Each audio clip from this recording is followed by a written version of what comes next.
Hi friends, Cathy Madeo here, back with another video. This one all about the one crucial tip that you need if you're practicing Vinyasa or flow yoga.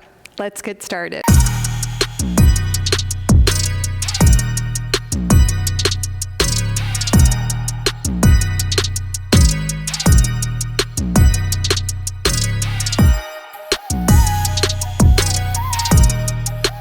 So those of you practicing Vinyasa and flow yoga, you've probably noticed that you spend a lot of time bearing weight on your hands in poses such as downward facing dog, plank pose, upward facing dog, chaturanga, and so many more.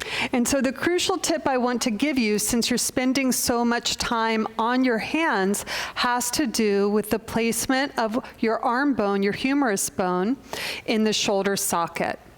Now, to start off, the shoulder joint is a highly mobile joint. That's good, right? It lets us reach for things and turn around and grab things from behind and above. But it also means if we're bearing weight on our hands that we're relying more on our shoulder joint to stabilize us. So one thing that you want to ensure is that you've got the placement of your upper arm bone just right in the shoulder socket in the most stable position.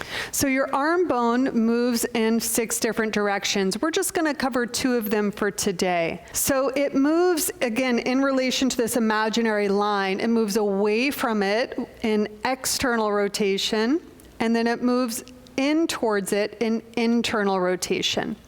When the upper arm bone is in internal rotation, it is less stable in the glenohumeral joint. When it is in external rotation, you can even see how the arm bone goes into my shoulder socket. It's more stable. So we want it to be the most stable when we're weight bearing on our hands. And this will help prevent things like shoulder impingement and just general instability in your yoga practice. So let's have a look at some of these poses, because it's not just the poses, but the transitions into and out of these poses that is just as important. So even our basic tabletop position, right? We're weight bearing on our hands. So you want the upper arm bone not to be rolling in, but rather to be in external rotation. Now, the issue with this, with many students, especially students that tend towards hypermobility, is they'll lock out their elbow joint and the crease of the elbow will face forward, and if they're hypermobile, they'll be dumping into this joint right here. So in general, you want your crease of your elbow to line up to your thumb. So that means your forearm is in a neutral position, but the upper arm bone is externally rotating, remember, so that it goes right into the shoulder socket and it's nice and stable. So setting up your alignment in tabletop is really great, kind of foundational way to set it up for the rest of our weight-bearing poses. So you can just play with that, internally rotate them. You can feel the arm bone. You can actually feel it go out of the shoulder socket. And then externally rotate, but continue to press the joint forward, and we don't want that. That's going to cause that hyper extension at the elbow joint. So we'll glide the crease of the elbows so they line up to about our thumbs, so that our wrist crease is parallel to the front of the mat, and that upper arm bone is in external rotation. We can feel it sitting in the shoulder socket. So that now when we come into something like downward facing dog, the tendency I see as people lift their hips and press their chest back is they tend to internally rotate the arms as they do that movement. But what I want to encourage you to do is to leave the arm bones alone. They're already set and placed nicely in your shoulder socket for the most stability. So as you lift your hips, continue to externally rotate those upper arm bones so they never need to roll in as you press back into your downward facing dog. Now again, I notice as students come into plank pose, they tend to roll those shoulders forward, the arm bones forward or internal. So we want to avoid that as well. So the arms are in that external rotation. As you come forward into your plank, they remain in the external rotation. And your elbow crease and the forearm is set just like it is in your tabletop. Now, of course, we'll bring our knees down for our chaturanga here, because this isn't going to be a tutorial on chaturanga. But again, we're still weight bearing on our hands. So as the elbows pin in, those arm bones are in that external rotation. And as we come up into our upward facing dog, we're not rolling the arms in, right? We're allowing them to sit in the shoulder socket. And then again, you have to watch it carefully as you go back through your downward facing dog. Keep those upper arm bones in external rotation. A couple other places we want to look at this where it becomes essential is in things like plank to side plank, and then side plank into wild thing, or even three-legged downward facing dog into wild thing. So let's have a look at that real quick. So if we're in plank pose here, again, the tendency when we go into our side plank is to take this arm and roll it in.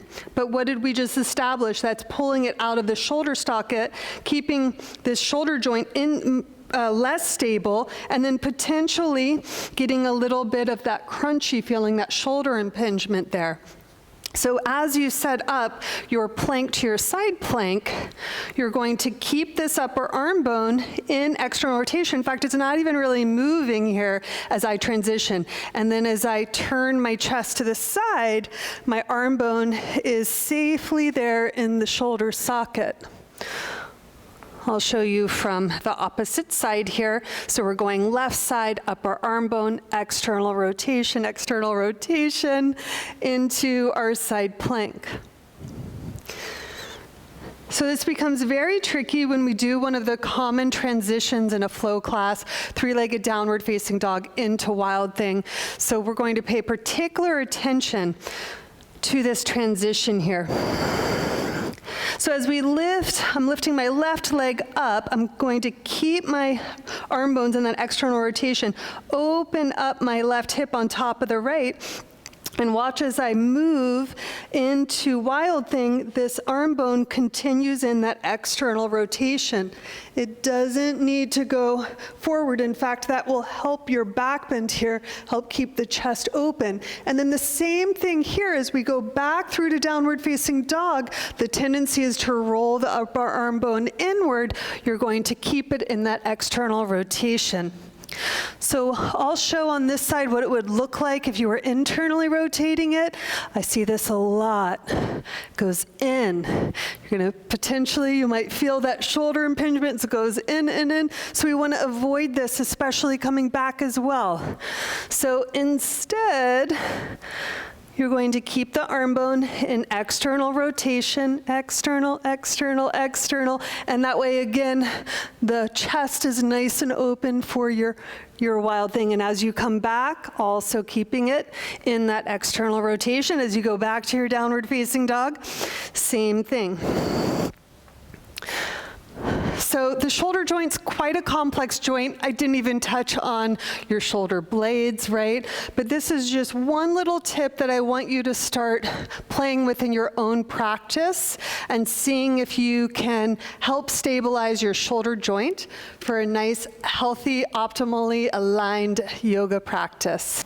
If you enjoyed this video and these insights, please give me a like, subscribe to my channel, drop a comment in the comment box. And if you're interested in learning more about yoga alignment, I've got a link in the description box for a free guidebook on yoga alignment. I'll see you in the next video.